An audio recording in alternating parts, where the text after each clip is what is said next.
On a sunny spring day in 1999, two men dressed in suits and ties met for breakfast at the Ritz-Carlton in Boston.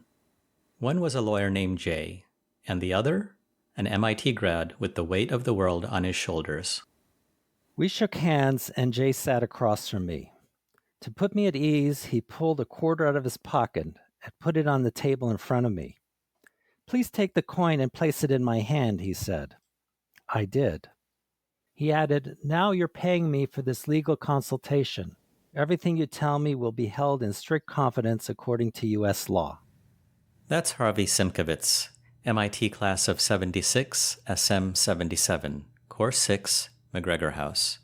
And while he is now protected by client-attorney privilege, he is also exposed within a complex set of family dynamics. A coupled set of diffie cues, if you will. One misstep could land Harvy in jail, but the mere act of seeking help involves betraying the trust his father has placed in him. This episode is about a deeply conflicted son confronting his father's sordid past, a past containing a secret Swiss bank account, offshore tax havens, forgery, mistresses, and Playboy bunnies. I'm Ravi Patil, and this is INSTITRVE, True Stories about MIT, a trove of wonder, discovery, and madness. This podcast explores the diversity of the human experience. The question of what it means to be human is a timeless one. By hearing the stories of others, we just may find a piece of ourselves and be inspired to transcend our own limitations.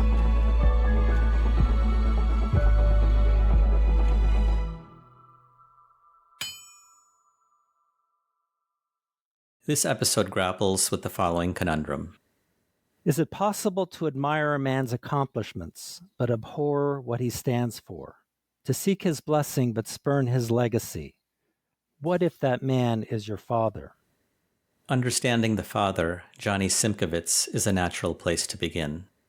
My father was born in 1920, just after the new country of Czechoslovakia was carved out of the Austrian-Hungarian Empire by the Western Allies. He grew up there during a time of peace between the wars until the fascists started to take over in the 1930s.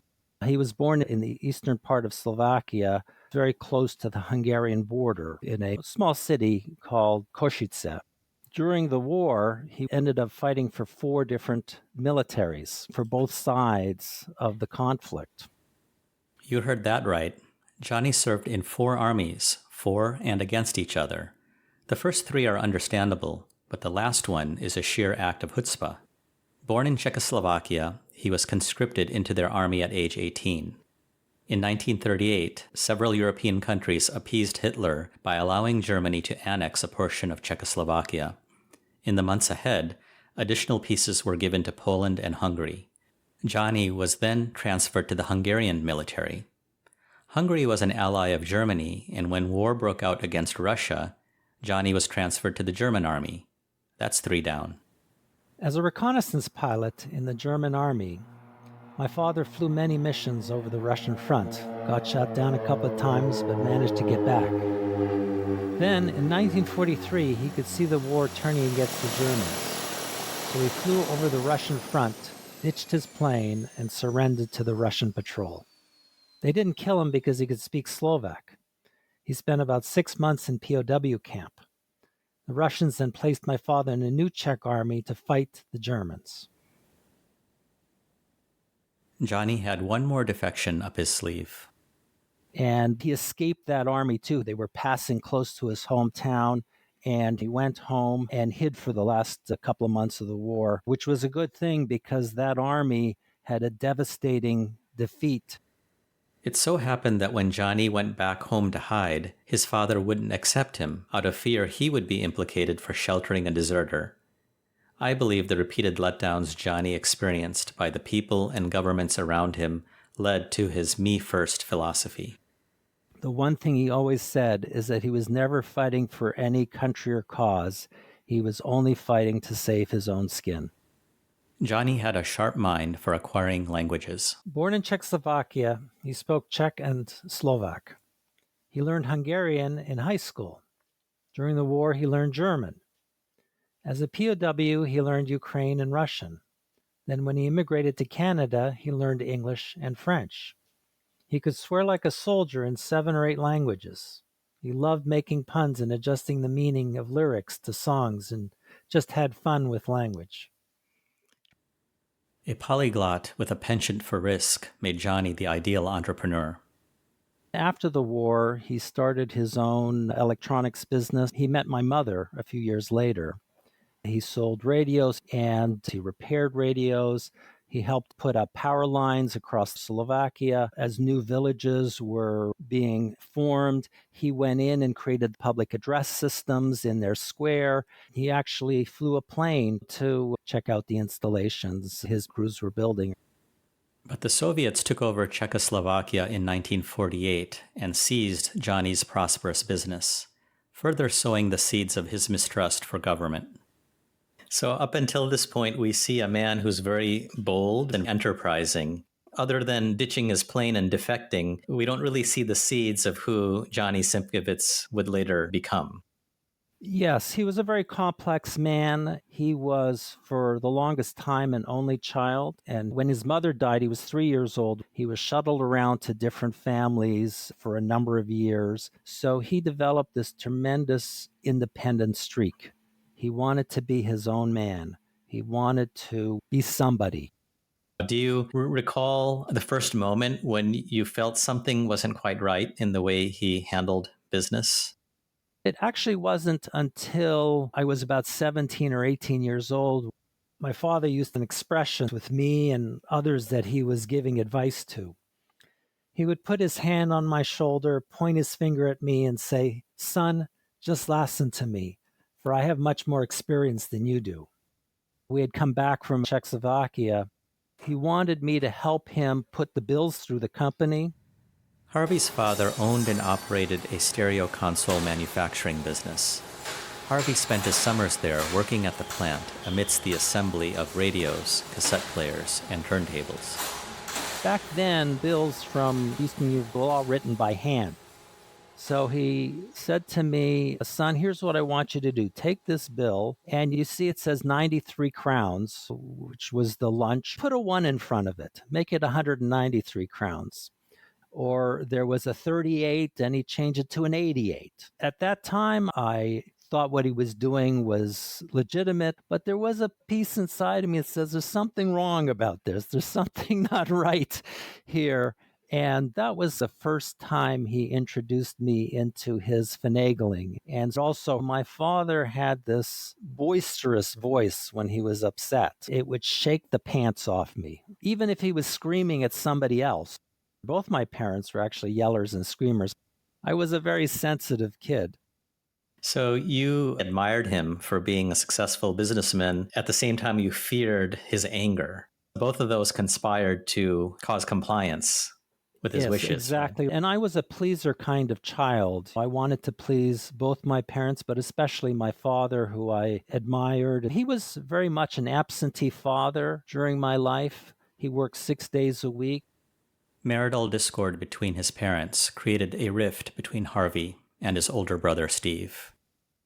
I tried to stay neutral, but I think it was pretty obvious that I was more in my father's camp, even by saying nothing. My brother attached himself more to my mother, and first children fight with their father for the love of their mother. So he and I developed rivalry. We bothered each other all the time. We never really confided in each other about the stresses we were feeling about our parents. And we grew up pretty estranged from each other. And that carried into our adulthood. He and I were only 13 months apart. My mother dressed us as twins sometimes. Two boys don't want to dress as twins if they're 13 months apart. So it started really early. While your father was away, he was quite the operator. My father was a womanizer. Some nights he couldn't even remember how he got home, and he'd have to check the garage to see that his car was still there. So my parents would have a lot of fights, but he didn't want to be tied down. He entertained his customers. He bought drinks and dinners for everybody. People absolutely loved him. A lot of the Montreal restaurants back then had musicians playing, and he would slip money under the table. He was a man's man. and he attracted all kinds of people towards him, including other women, and had many affairs, which I found out later. And so he lived two lives. When Harvey came of age, his father started sharing more details. Harvey was eyewitness to the opening of a secret Swiss bank account.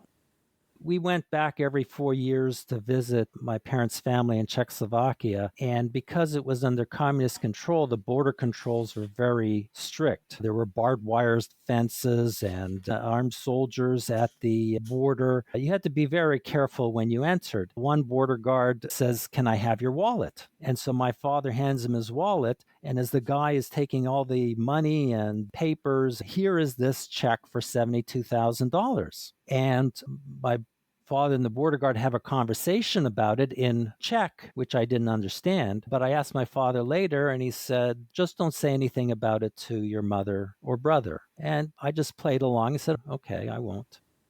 That mysterious check came to life in Geneva, Switzerland at the end of the family vacation. While Mom and Steve were busy packing for the flight home, Johnny turns to Harvey. "Listen, I got to do some banking business here. Do you want to come with me?" And being the dutiful son, I said, "Sure, certainly better than staying in the hotel room and packing."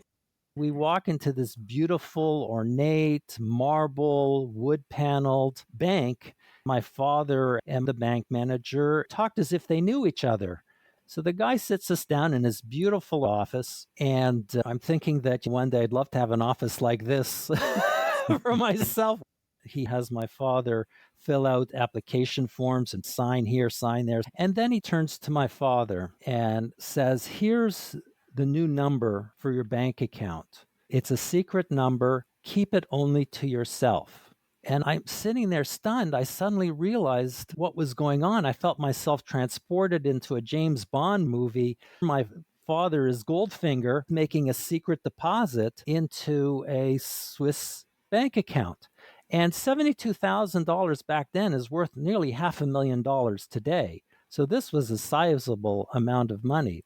And I didn't say anything in front of the bank manager. We walk outside, and my father turns to me and says, "Son, just keep what you saw today between us. Don't say anything to your mother and brother." And that was his standard line with me. And I think in part he was testing me. If he felt that I could be trustworthy, he would divulge more to me. And as it turned out, I was right about that. I didn't feel great about it, but I kept my mouth shut, and he ended up divulging to me more over the years as he moved his money from one tax haven to another. That comment about being tested was spot on. On that very trip, his father proposed using Harvey as a pawn in an immigration scam. My mother's brother was worried about his son not having a future in a communist state. So my father just looked at him and says, "What if we give him Harvey's passport? He can leave with us. And the Harvey can go to the Canadian embassy and say that he lost his passport, and he'll get a new one in a week." And I would say, "Am I not here?" They're talking about me and giving away my freedom. Fortunately, my mother was in this conversation, and she stood up for me and said, "No, Harvey's not going to give up his passport." You sought love and protection from your father, yet he exposed you in so many ways. How did you feel about that? I felt very torn. I admired my father. I looked up to him, and I felt maybe there was something wrong with me, that I couldn't be who he wanted me to become. But then after many years of seeing the mistakes that he made in life and with family and with his wives and with me, I realized that the problem wasn't me, it was him. Did you compartmentalize? I don't know if I would use the word compartmentalized. What I did was I internalized rather than expressing my fears and my disappointments and the turmoil that was going on inside of me. I held it in and led to bouts of depression over the years where I thought I could not measure up to my father's expectations of me. But even when I did measure up to his expectations, he was very good at moving the goalposts and digging me in a little deeper into his way of living and way of being, which just ended up tearing me apart inside, but I couldn't express it for the fear of losing his love. And do you think that he understood the turmoil that you were going through, or was he oblivious to it? For the most part, he was oblivious to it. He, I think, was looking for acceptance from me as much as I was seeking acceptance from him. He wanted me to learn his way of doing things in love and life, in business, in entertaining people, in having affairs. So it led us down this dark path where we lived for a very long time. So the Swiss bank account and potential immigration scam happened just weeks before you were to arrive at MIT as a freshman? Yes, that's exactly right. Imagine telling the Institute you couldn't show up for Rush Week because you were in jail. A gap year for all the wrong reasons. Why did you apply to MIT? My father heard that MIT was the best engineering school in the world.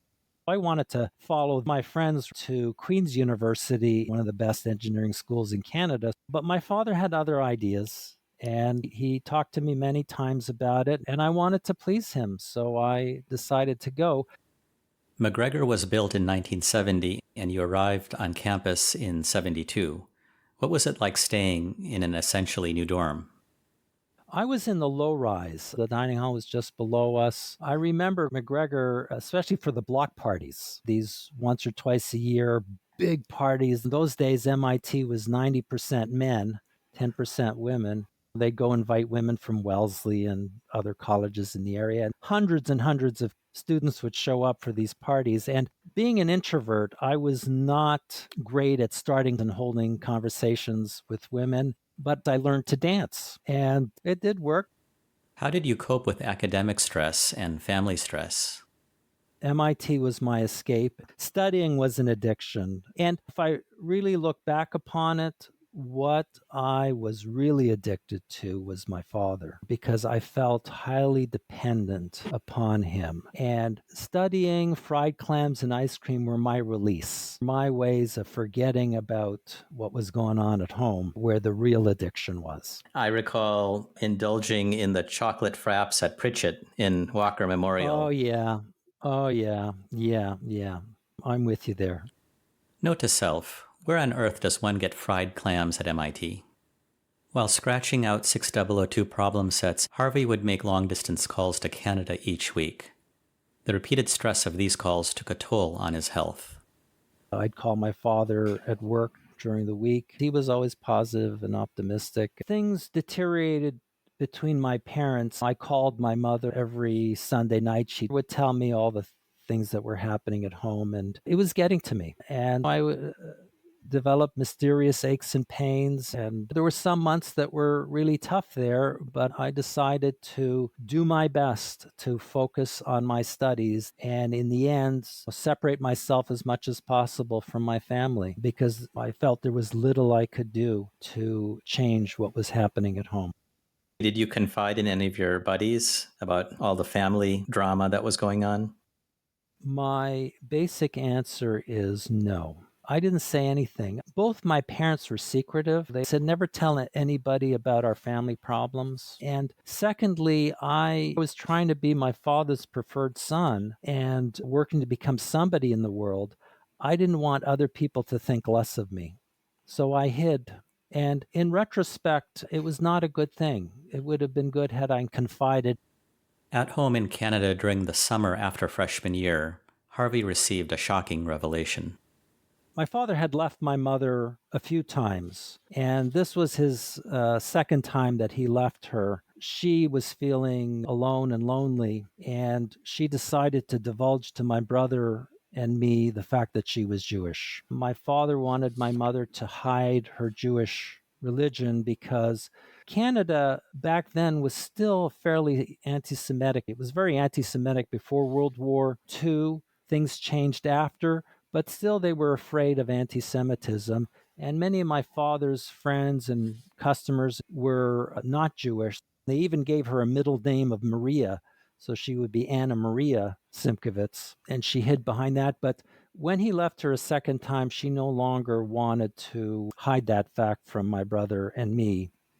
I was just shocked and stunned. Here, my brother and I had grown up Catholic, had gone to Protestant school. I just couldn't fathom it. We felt some of the anti-Semitism in our Protestant school, where some of the Jewish students were treated poorly, not all, but some, and their Jewishness was used as a handle to berate them. So I wondered how I would have been treated at school had kids known that I was Jewish. My reaction was just to accept it and move on. When I was at MIT, I became non-denominational. I didn't go to any kind of services. So I said, it doesn't bother me. I just try to put it away and not think about it for many years. Over the years, it turned out that many of my best friends, business colleagues, even partners in business turned out to be Jewish. There was some affinity I developed for that people, that culture, that way of life that has made me who I am. And I thank my mother for that part of my history. There's a poignant moment in your book where you reach out to an old classmate of yours from childhood. You weren't part of this bullying incident, but you felt compelled to reach out to him. Oh, yes. There was one kid in high school. He was constantly berated. I felt badly for him. I didn't know at the time that I was Jewish, too. I never stood up for him, but many years later, I did contact him and we had exchange over the phone. And I apologized to him for not having stood up for him. And he was very gracious and grateful, too, that I recognized what had happened. He said, don't worry about it. It didn't affect his life. He ended up changing schools, finding a new direction, and being a successful person in Canada. I found it to be a beautiful moment of healing. It was. And he held no grudges. He appreciated my reach out, and I felt greatly relieved that we had that interaction. Harvey progressed through Course 6, maintaining a near-perfect GPA. His efforts were rewarded. I was home on vacation, and he had me come into the office. He pulls out a drawer, brings out 2 cards, and he puts them in my hand. It says, son, because you turned 21, I'm giving these to you. One was a Playboy Club card key. He had taken me a couple of times to the Playboy Club, and he gave me an American Express credit card. So having me take my friends out and put it on the company was a tax deduction for him, but also entertainment for me. He was trying to entice me into his world. These were his ways of getting me deeper and deeper into his ways of doing things. And it worked for a while. I'm picturing you at commencement. Did your whole family come for the ceremony at Killian Court?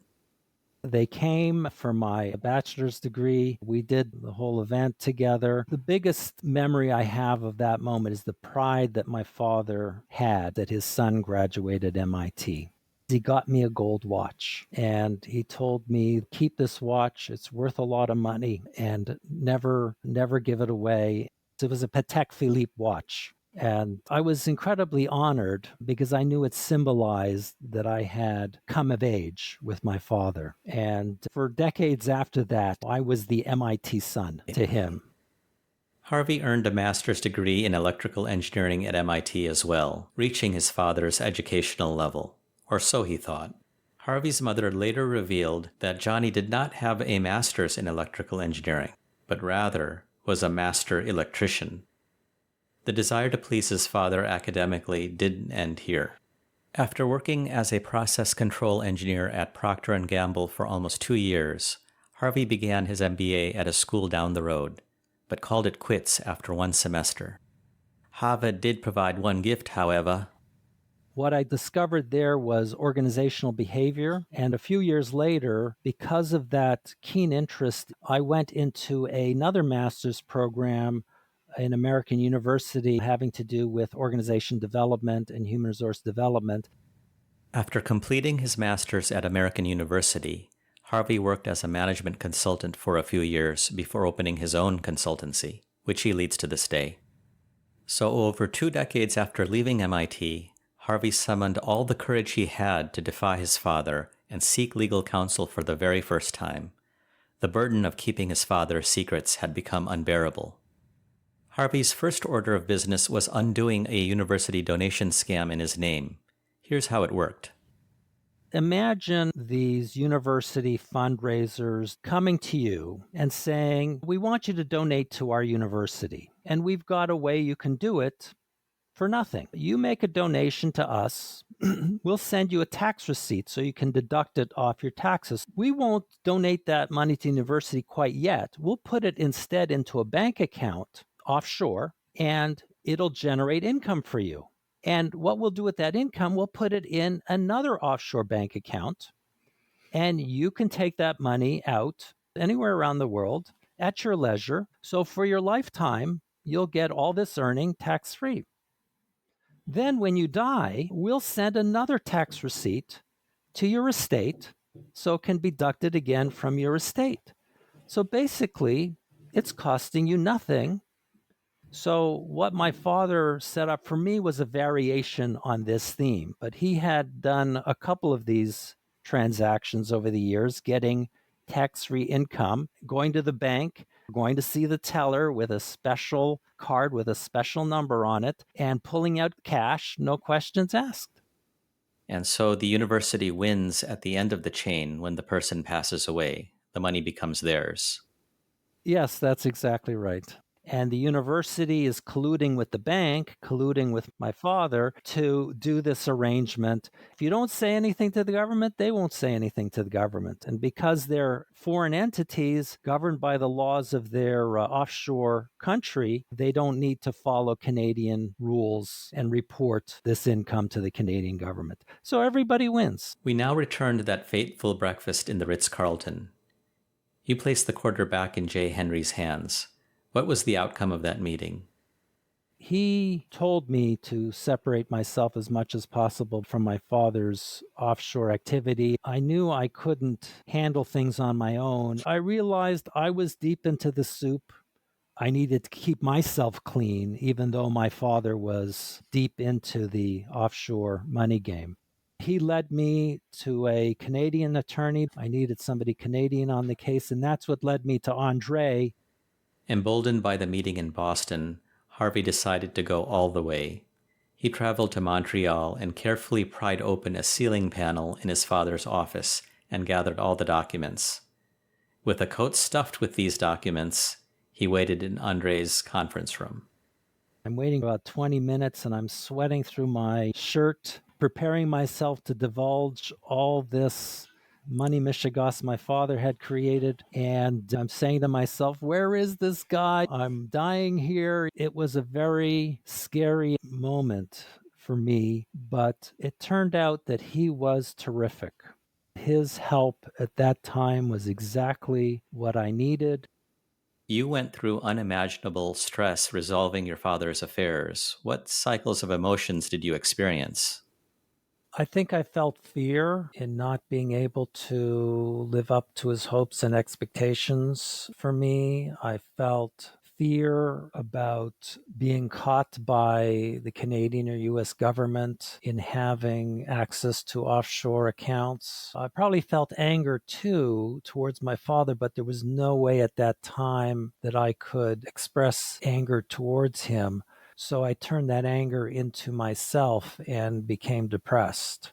There were times when I even considered harming myself, but I managed to get out. I managed to get out of my depression and finally turn my attention to trying to resolve the dilemma that I was in. I had to decide that I needed to find peace and a way out. And that led me to many years of thinking through how I would do that.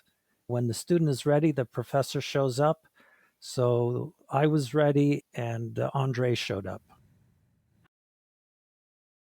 How Harvey extricated himself from his father's financial crimes and settled with the government is a roller coaster involving intrusive relatives, the appearance of an unexpected half-sibling, lawsuits, and divorce settlements. I'll direct you to that shortly. Before we proceed to some learnings from this episode, please note an important disclaimer. My story brings to light the less than ethical practices of one global bank and one fundraising arm of an independent university. It's not my intent to disparage all multinational banks or private universities.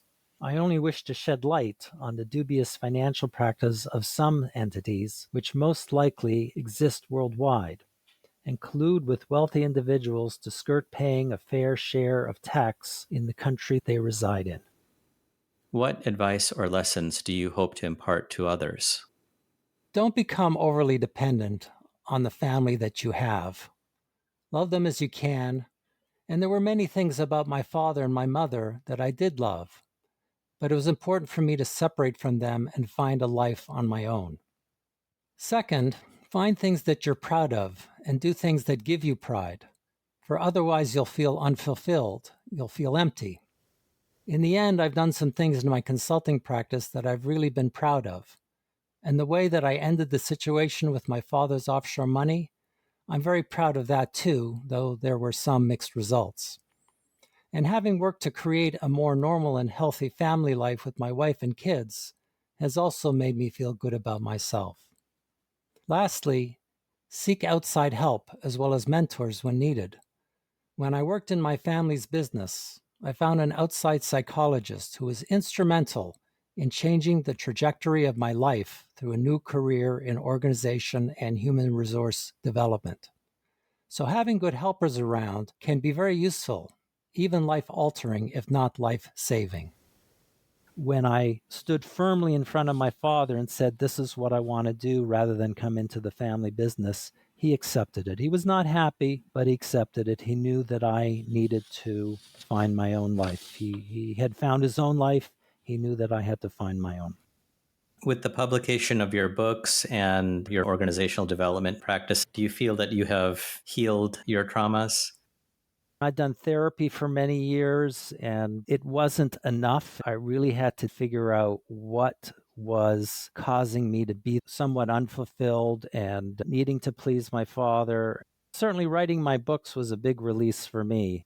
I wrote to stimulate self-discovery, but also to stimulate the same with other people. I couldn't read the chapter about my mother's death for many years without breaking down and crying because it was just so moving, and I felt partially responsible for her dying. She had a heart attack and died very quickly afterwards. So it was important for me to get it out of me and to put it in front of me where I could see it and understand it. The best I could do was put it in a place where it has less power over you. You can never forget it. Healing is a process over time. My parents were traumatized too. I don't blame them for what they did. They didn't know better. But I don't want that trauma to pass down to my children and continue down the generations. So to the extent that I cleaned up my father's affairs, I tried to clean things up with my brother and other relatives, I did the best I can, and I'm satisfied with that. Period. This episode is just a small thumbnail of Harvy's story. If you'd like to learn how he navigated the treacherous waters in his life, I highly recommend his book series entitled Just Lassen to Me. You'll enjoy his courageous and heartfelt storytelling, filled with vivid cinematic detail. Check out the show notes for more info. At least 50% of profits from his book sales support victims of domestic abuse and violence. I was drawn to Harvy's story because it deals with the collision of nature and nurture. What happens when nature confronts nurture? A baby giraffe is born and lands on the ground with a seemingly cruel thud. Unbelievably, the newborn takes its first steps within just 1 hour. Nature kicks in, and it's utterly incredible. On the other hand, consider a human baby, defenseless and completely at the mercy of its caretaker. Clearly, nurture is important. We've all experienced the conflict between nature and nurture in varying degrees, especially when close family is involved. I find comfort in Harvy's story, realizing that you can find your center if you give yourself the time and space to reflect, if you treat yourself compassionately and reach out for help. Asking for help is not a sign of weakness. It's a sign of strength, because you're wise enough to admit you can't do it alone and brave enough to accept another perspective. This is the inaugural episode of INSTITRVE, and I'm grateful for the help I received. Thank you to Javier Leiva for his gracious mentorship.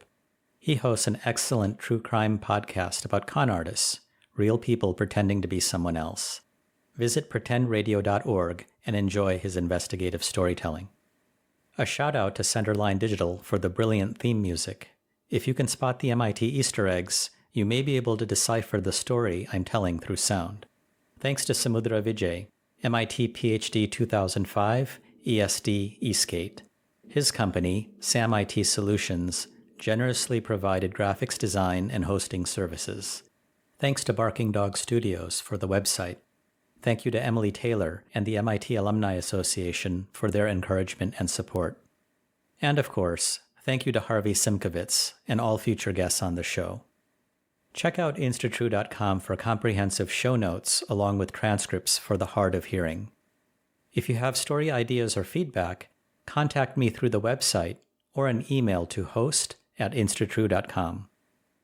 Thanks for joining, and stay tuned for the next episode, a powerful two-part series about a child Holocaust survivor who defied the odds and found his way to freedom and MIT. Choose happiness. See you next time.